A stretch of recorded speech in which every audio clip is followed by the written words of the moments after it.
In 1902, while on a military mission in Central Africa, a German army captain named von Beringe shot and killed two mysterious creatures.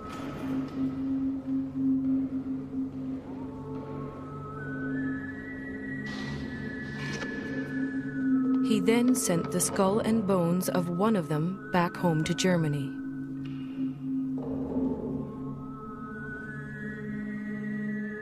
That creature has been luring people back to Central Africa ever since.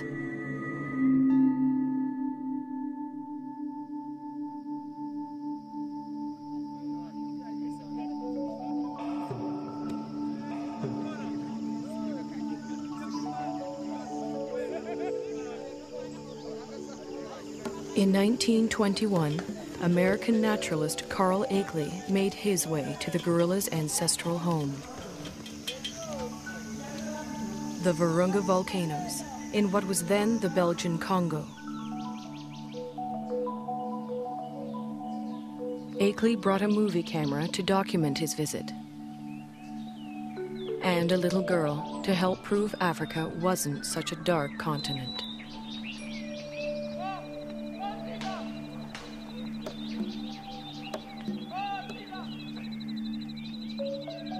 But there was much more to Akeley's expedition.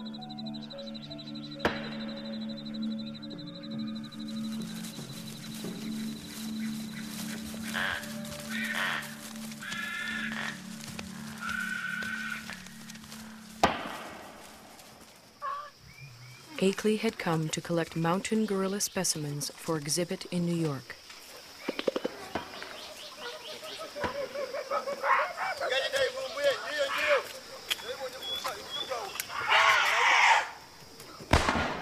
But each time the men stared into the eyes of a dead mountain gorilla, they saw a man-like creature staring back at them.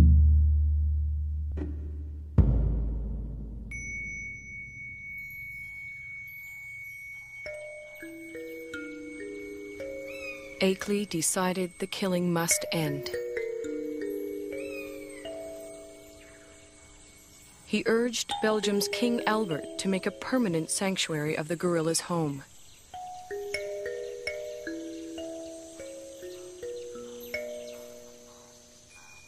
Today, in the cold, rainy high ground of Rwanda, Uganda, and Zaire, the gorillas live on much as they have for thousands of years.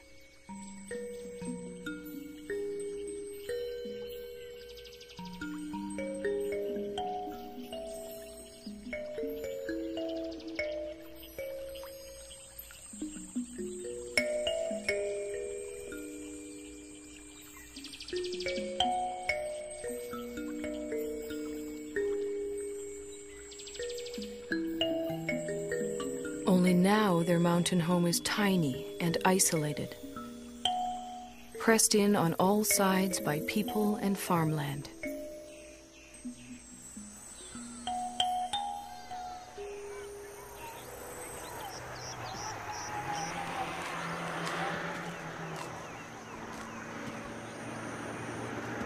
More and more, the mountain gorilla's future lies in human hands.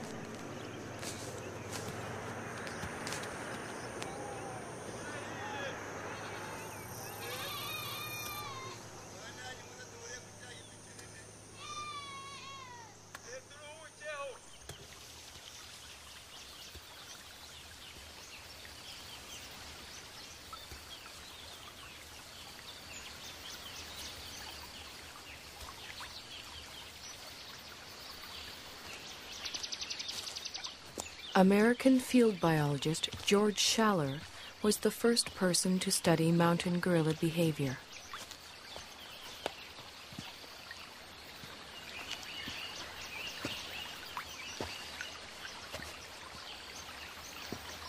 He and his wife Kay spent a year in the forest in 1959.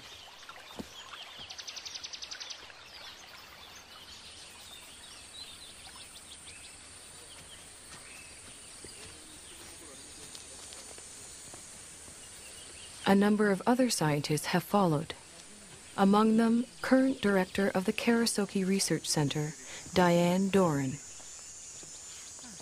Hi. Hi. You made it. Good to see you. Hi. Hi, nice to see you. You made it just in time. The patrol's going out, and I was going out to see gorillas with Barabaguiza. Would you like to come along? Wonderful. Great. Okay. Tuginde. Tendaguiza.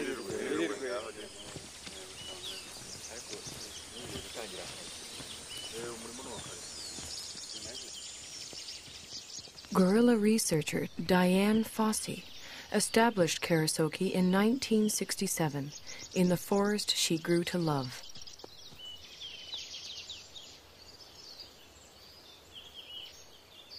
For Schaller, too, the forest became an enchanted place.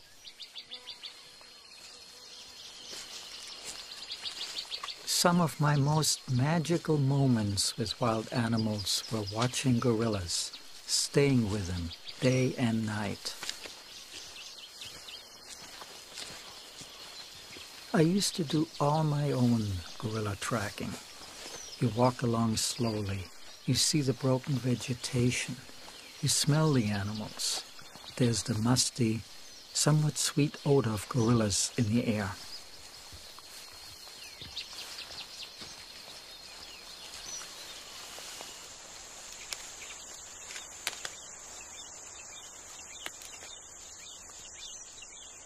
When you follow them hour after hour, you adapt to their rhythm of doing things. You move at their speed. You start thinking at their speed, almost. And that is a lovely feeling for a biologist, to seemingly enter into the lives of the animals without disturbing them.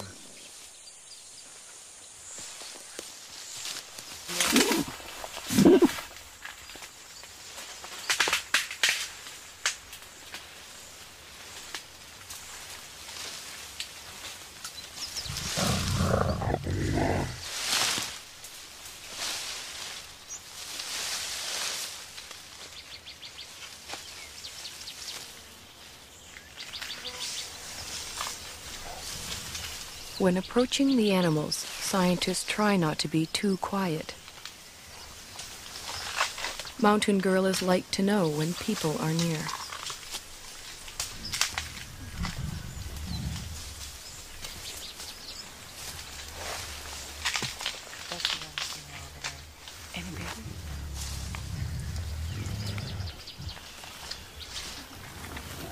The mountain gorilla's day is spent feeding and resting. Feeding and resting, and feeding some more.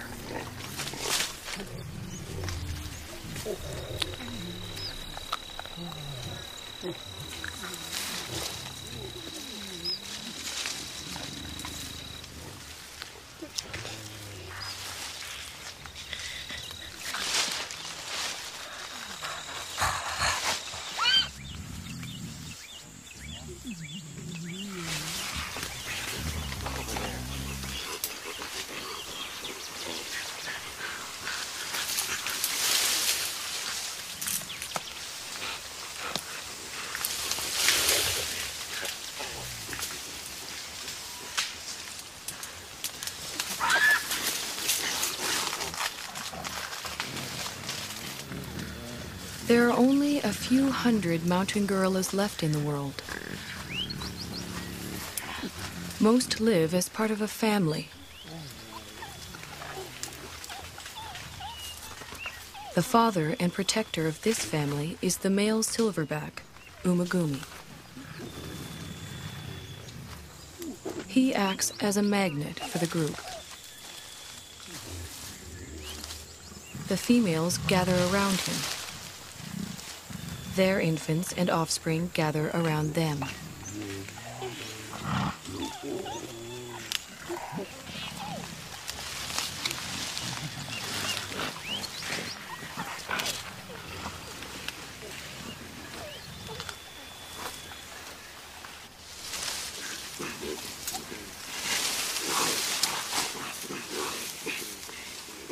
Mountain gorillas are social animals. The closeness begins in infancy. Rarely, if ever, does a mountain gorilla mother let her baby out of her sight.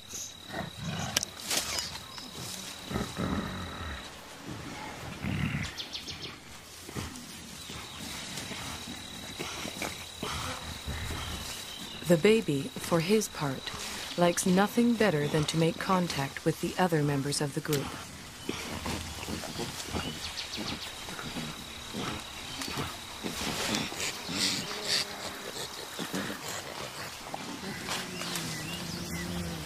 Even when they spread out to begin their daily search for food, the gorillas continue to communicate with one another.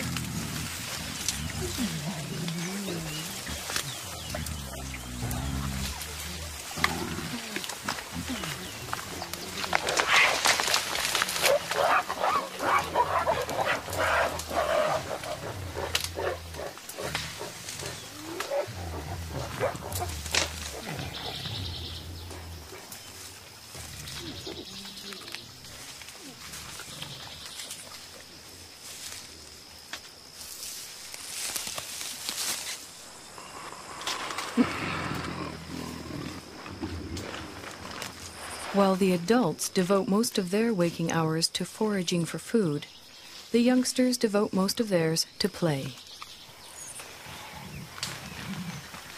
Park guards have named this 3-year-old Nzeli.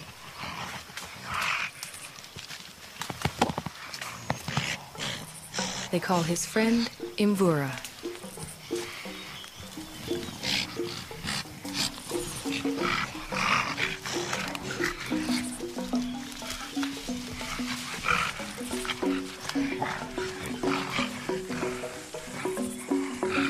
At 8 years, Karira is a bit of a bully. Mashushwe is only 4.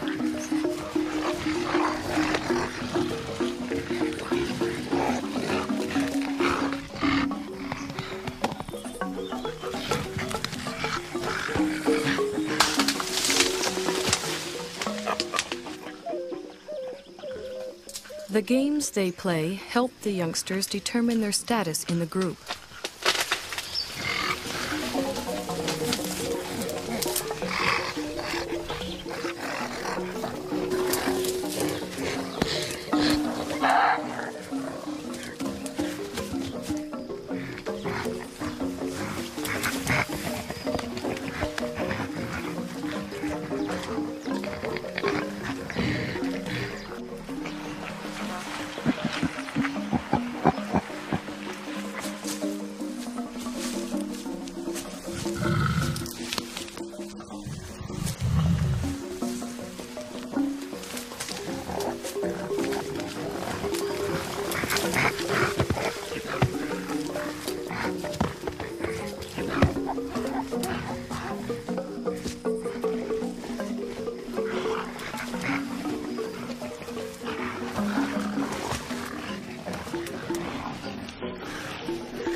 Childhood can last anywhere from 8 to 12 years, but the gorillas' need to maintain their status never seems to end. Any opportunity to reinforce the hierarchy is seized upon.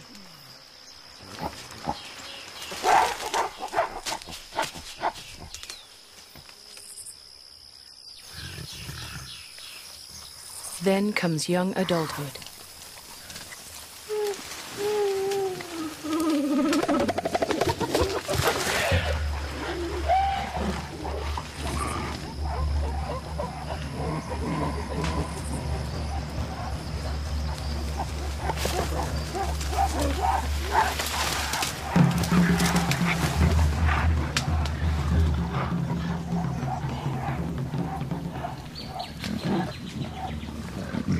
At 13, Intwari has the beginnings of a silverback and his first real sense of the power that comes along with it. He also has a dedicated young male follower.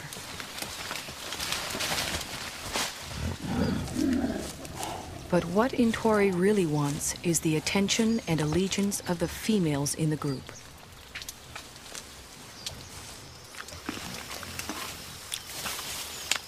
Umugumi doesn't seem too threatened by Intwari's advances towards the females.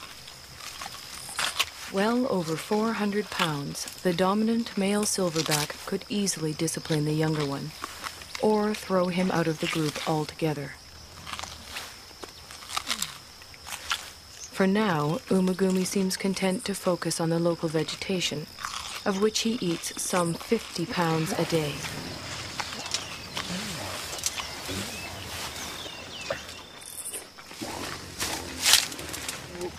Mountain gorillas are mainly vegetarian, with a few ants and grubs thrown in for good measure.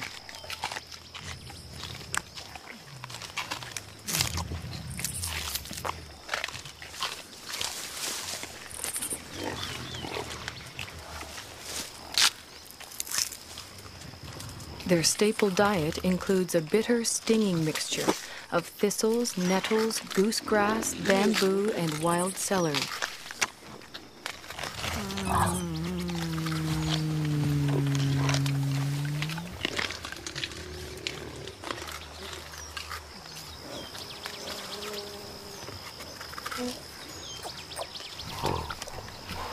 Although he has already begun to experiment with the food his mother likes to eat, Abumwe will continue to rely on her milk until he's 3 years old.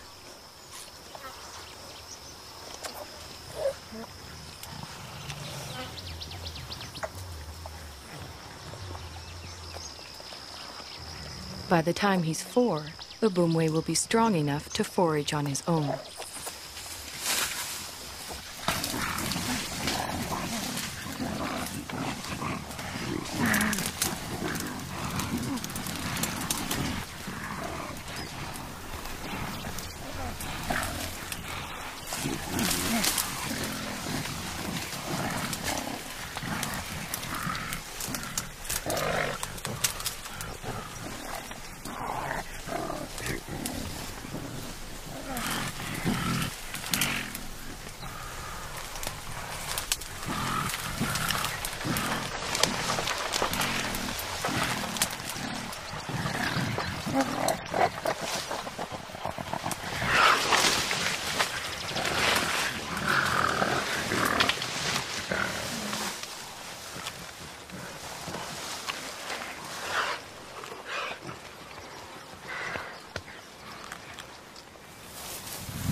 Mountain gorillas are generally well adapted to the world in which they live.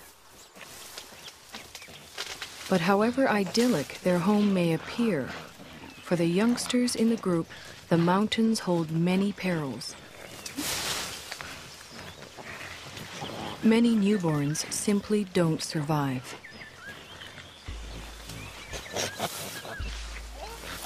Mbele gave birth 2 days ago.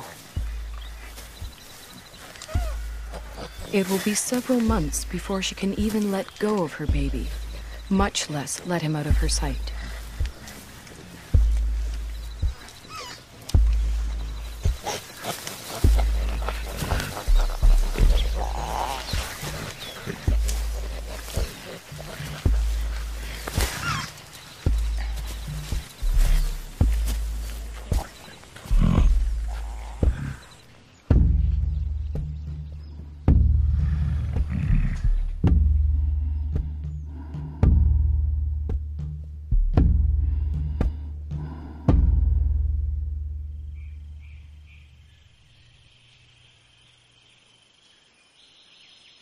The mountain gorillas are more vulnerable than they know.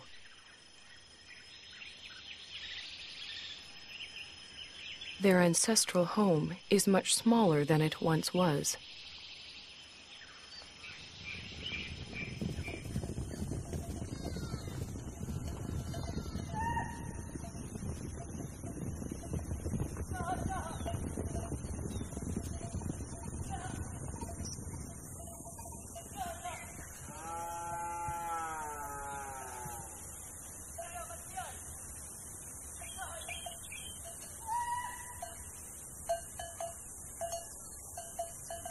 All around them, human activity is increasing.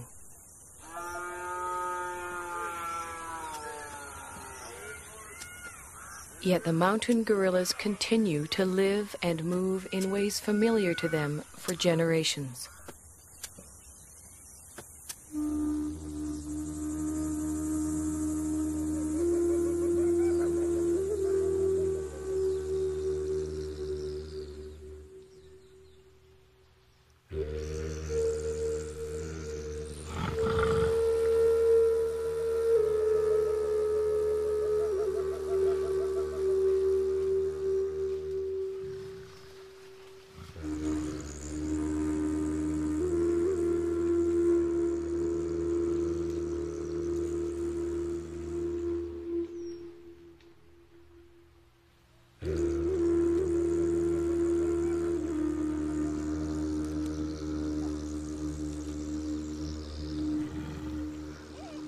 They do not distinguish between thistles and meadows that are inside the park and thistles and meadows that are outside it.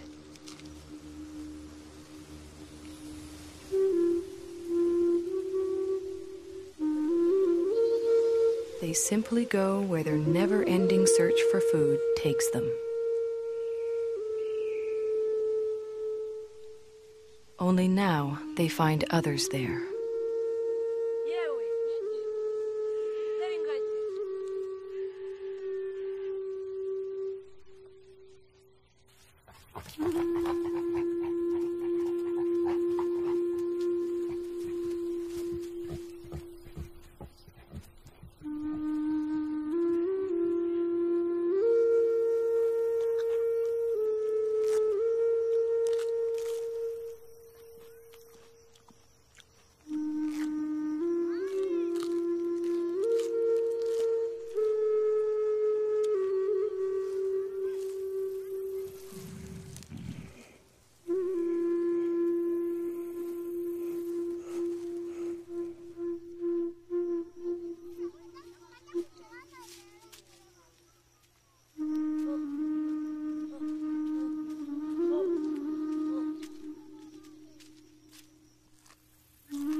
Both the mountain gorillas and their forest sanctuary now receive official protection.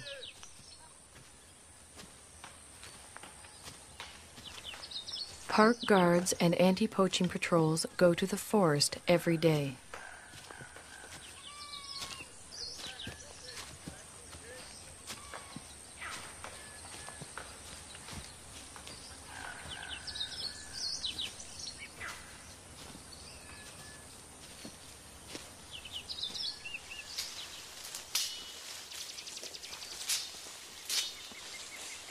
To protect the gorillas and all the other wildlife, the patrols search for and destroy snares that local hunters have set for game.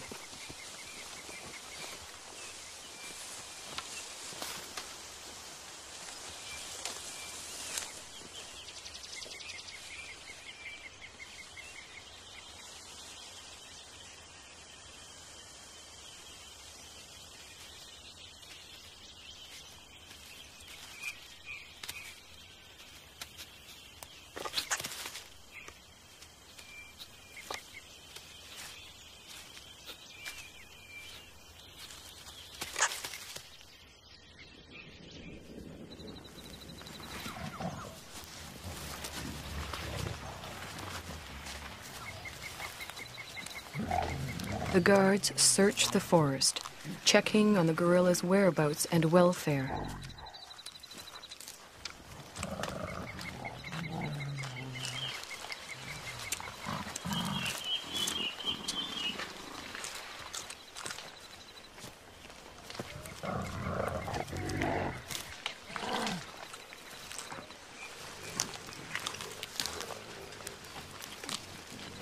The same guards who name the mountain gorillas at birth follow their progress for years, watching as the gorillas grow to maturity. Over time, a close relationship develops, a bond between the animals and the men.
Almost every day it rains.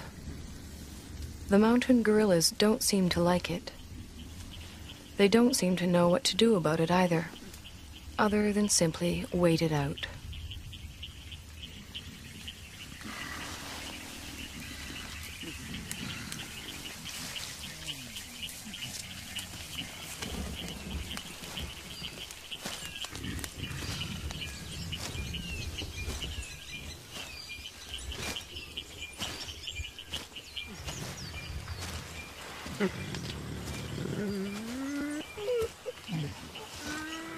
At least the rain provides them with a rich supply of food.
After feeding, the family gathers around the silverback, Umagumi. While the adults rest, the youngsters play.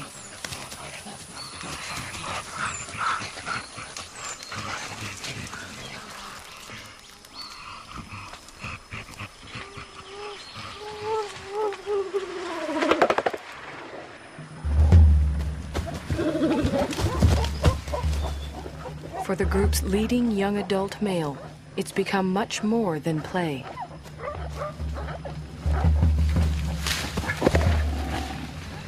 Left unchecked, Intwari's newfound strength could eventually tear the group apart.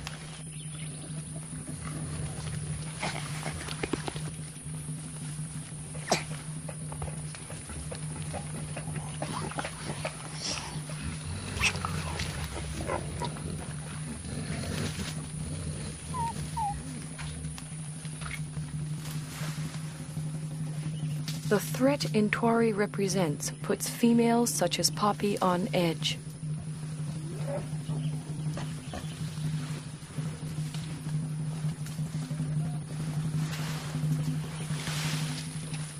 Determined to get some kind of reaction from the others, Intwari bites into an inedible plant and contemplates his next move.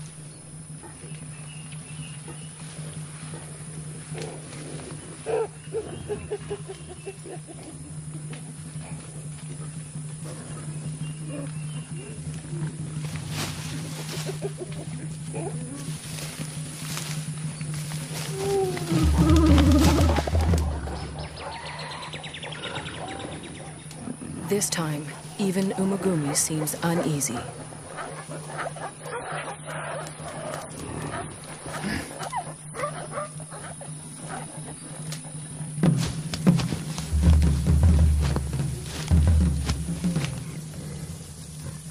Intwari is presenting himself as their new leader, but the females don't see it that way.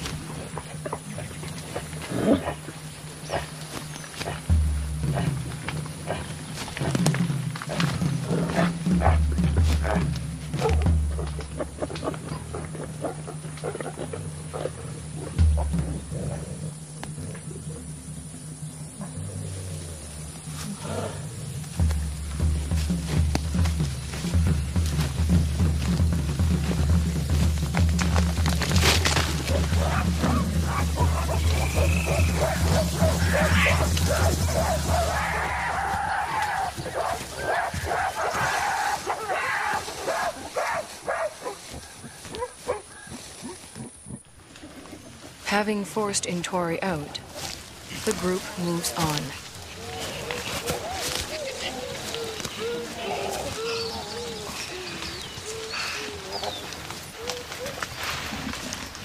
Before she joins them, Poppy, still vibrating with excess energy, vents it on the first young male she can find.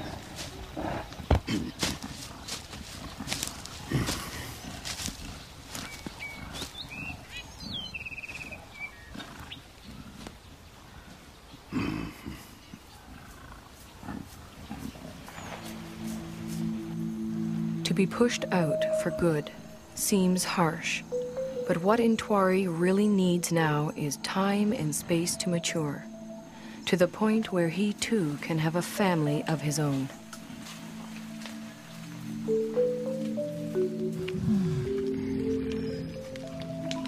The next few years are critical for Intwari. They are also critical for all the other mountain gorillas.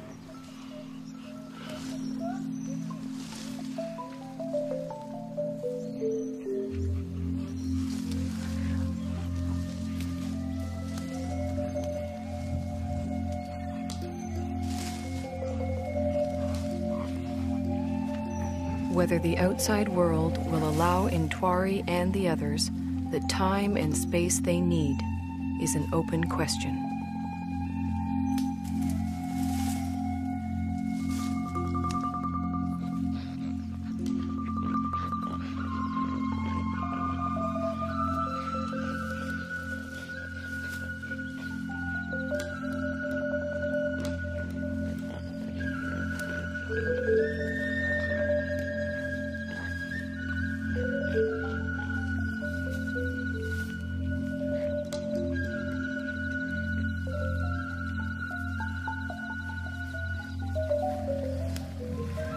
One thing is certain.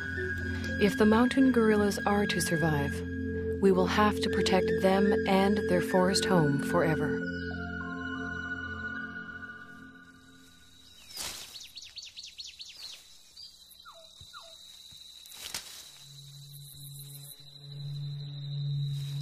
If we ever turn our backs, they'll be gone.